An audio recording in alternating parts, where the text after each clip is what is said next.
আজ আমি দাঁড়িয়ে আছি এমন এক পবিত্র ভূমিতে, যার পরতে মিশে আছে হাজারো মানুষের বিশ্বাস ও আলৌকিকতা। আমরা অনেক সময় দিশাহারা হয়ে পড়ি, কিন্তু এমন কিছু জায়গা থাকে যা আমাদের নতুন করে বাঁচার শক্তি দেয়।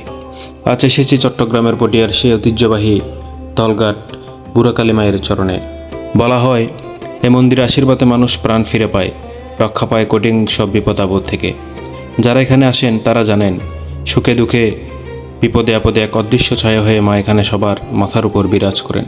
এখানে শুধু পাথর বা প্রতিমা নয়, এখানে স্পন্দিত হয় ভক্তের অগাধ বিশ্বাস। এই সেই জায়গা যেখানে মানুষের চোখের জল প্রশান্তিতে রূপ নেয়। যুগ যুগ ধরে এই বুড়াকালী মা হাজারো ভক্তের আরতি শুনে আসছেন।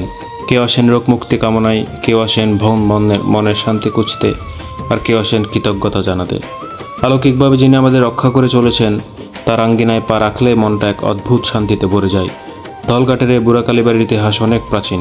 শুধু ধর্মীয় কারণে নয়, ব্রিটিশ বিরোধী আন্দোলনের বিপ্লবীদের স্মৃতি বিজড়িত এই গ্রাম আর এই মন্দির প্রাঙ্গণ আমাদের ঐতিহ্যের এক অবিচ্ছেদ্য অংশ। পৃথিবীর সব অস্থিরতার মাঝেও এই দলঘাট বুড়াকালী বাড়ি যেন এক পরম আশ্রয়ের নাম। আপনি আস্তিক হন বা না হন, এখানকার পরিবেশ আর ভক্তের অগাধ ভক্তি আপনাকে ভাবিয়ে তুলবে। আজ এখান থেকে বিদায় নিচ্ছি, কিন্তু মায়ের আশীষ যেন আমাদের সবার সাথে সবসময় থাকে। জয় মা কালী, জয় মা বুড়াকালী।